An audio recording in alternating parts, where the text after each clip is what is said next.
Existe uma revolução em curso no universo das bandeiras. Nos últimos anos, bandeiras que eram assim passaram a ser assim. O que motivou essa revolução? O que está acontecendo? Essa revolução também chegou até o Brasil? E é uma revolução boa ou ruim? Eu sou o Olavo Soares, esse aqui é o canal Esclave, e no vídeo de hoje a gente vai conhecer a revolução das bandeiras. Vamos voltar a ver algumas bandeiras, como as que eu mencionei no começo. Eu vou colocar lado a lado bandeiras novas e bandeiras velhas. Já adianto que não são necessariamente as bandeiras dos mesmos lugares, né? Não é uma modificação de uma por outra. Mas eu quero que vocês observem bem essas bandeiras que eu vou expor agora.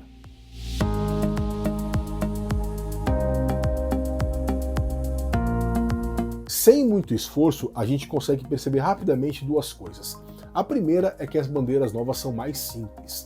E a segunda coisa é que as bandeiras novas não têm símbolos ou brasões, algo muito comum nas bandeiras antigas. Essa revolução está acontecendo principalmente nos Estados Unidos. Nos últimos anos, mais de 300 bandeiras municipais foram modificadas. E se algumas revoluções não têm uma data muito bem estabelecida, um ponto de partida, um pontapé inicial de como começou a revolução, a das bandeiras tem data muito bem estabelecida. É o dia 14 de maio de 2015. Nesse dia, esse vídeo aqui foi publicado. É o vídeo Why City Flags May Be the Worst Design Thing You've Ever Noticed. O que numa tradução livre para o português seria algo como assim: por que as bandeiras municipais são a coisa da pior design que você nunca parou para reparar? Esse vídeo foi lançado no famosíssimo canal TED Talks, que hoje em dia tem 25 milhões de inscritos. O vídeo é estrelado pelo apresentador Roman Mars, que é especializado em design. No vídeo ele traz algumas bandeiras municipais, especialmente americanas, que são realmente bem feias mesmo. Uma das estrelas do vídeo é essa bandeira aqui, ó, que é a bandeira de Pocatello, uma cidade dos Estados Unidos. Essa bandeira ganhou fama e foi meio que oficializada como a bandeira mais feia do mundo. Além de Pocatello, no vídeo, o Roman Mars ele traz outras bandeiras bem feias, como essas aqui.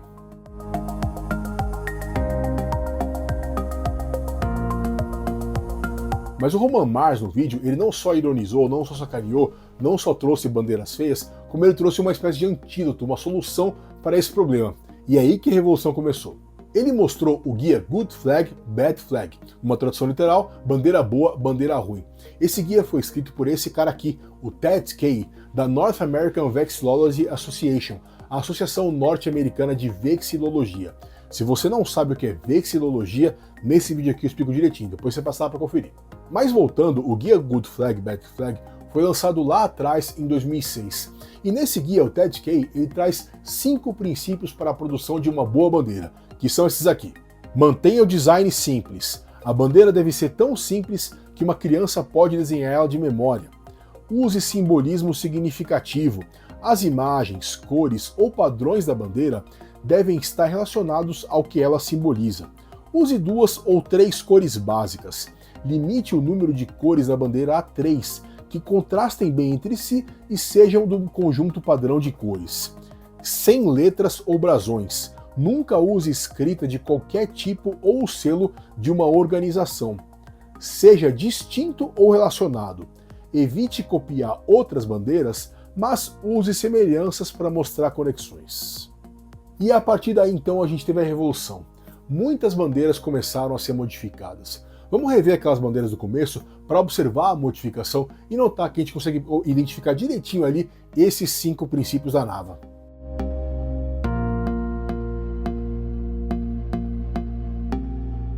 Até a bandeira de Pocatello, aquela mais feia do mundo, foi também alterada. Vamos conferir o antes e depois.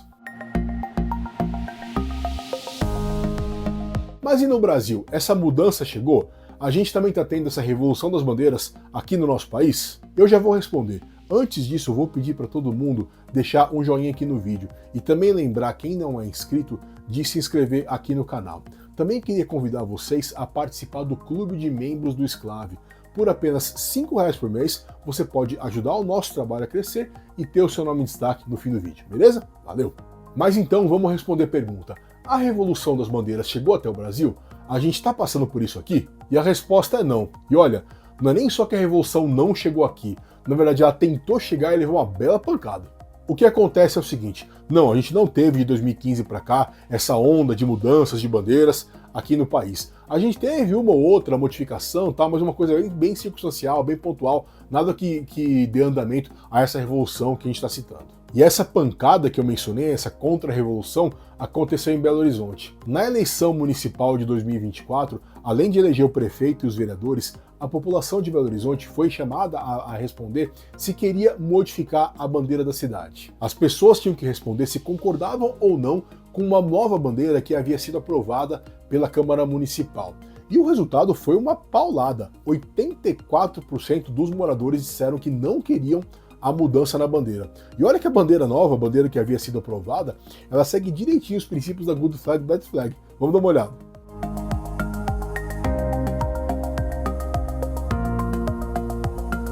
O que a gente teve no Brasil aí em termos de mudança não tão recente, mas no século atual, foram 3 mudanças em bandeira de estado. Essas são as 3 bandeiras mais novas. A do Paraná, que é adotada desde 2002, do Piauí desde 2005 e do Ceará desde 2007.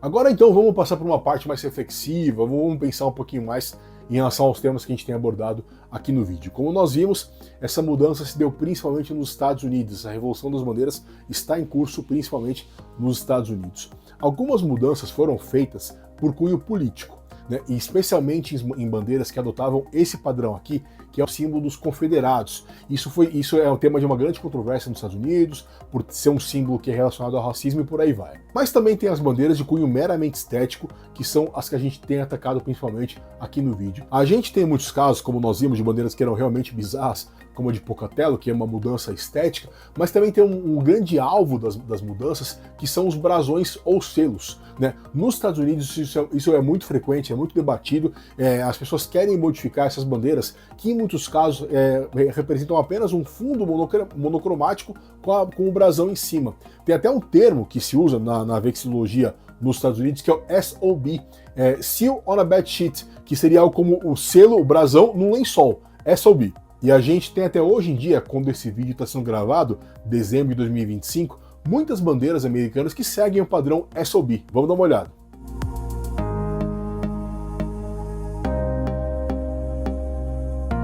E aí que vai entrar o principal debate. Muita gente boa, gente inteligente, bem qualificada e tal, tem contestado essa revolução das bandeiras, principalmente essa adesão tão cega aos princípios do Good Flag, Bad Flag. Segundo essas pessoas, as bandeiras atuais estão ficando muito genéricas, muito sem personalidade, por seguirem aqueles princípios tão cegamente. Um youtuber que eu gosto muito, o canadense JJ McCulloch, que já inspirou outros vídeos aqui do canal, inclusive esse aqui que a gente está fazendo agora, ele contesta essa revolução das bandeiras. Um aspecto que ele pega bastante é essa necessidade de se tirar brasões e símbolos das bandeiras, porque segundo ele, essa motivação fazia sentido lá no passado, quando era muito difícil tecnicamente você reproduzir um brasão numa bandeira. Hoje em dia, segundo ele, né, isso não é tão complexo, não é tão difícil assim tecnicamente você colocar um brasão numa bandeira. Então, se antigamente a nossa única saída para uma bandeira ser massificada, bem conhecida, era fazer uma bandeira igual a da França, da Itália, da Alemanha, que são apenas padrões de cores e tal, hoje em dia a gente pode ter algo mais massificado. Então, por isso que ele contesta essa padronização toda. E aqui no Brasil, né, eu falei dos Estados Unidos, mas a gente também tem aqui no nosso país muitas bandeiras que seguem o modelo SOB, né, o brasão de fundo monocromático. Um exemplo é o da bandeira de Belo Horizonte, que a gente já falou mais cedo, mas vamos conferir outras. Tem aí a bandeira da minha terra natal, a cidade de São Bernardo do Campo, em São Paulo, e também Vitória e Porto Alegre.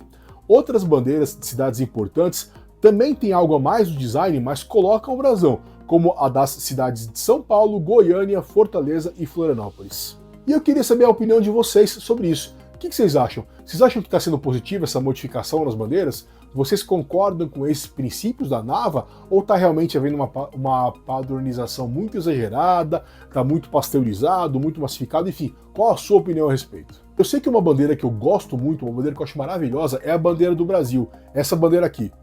Peraí, essa não é a bandeira do Brasil? Olha, é sim. Essa aí é a bandeira secreta do Brasil.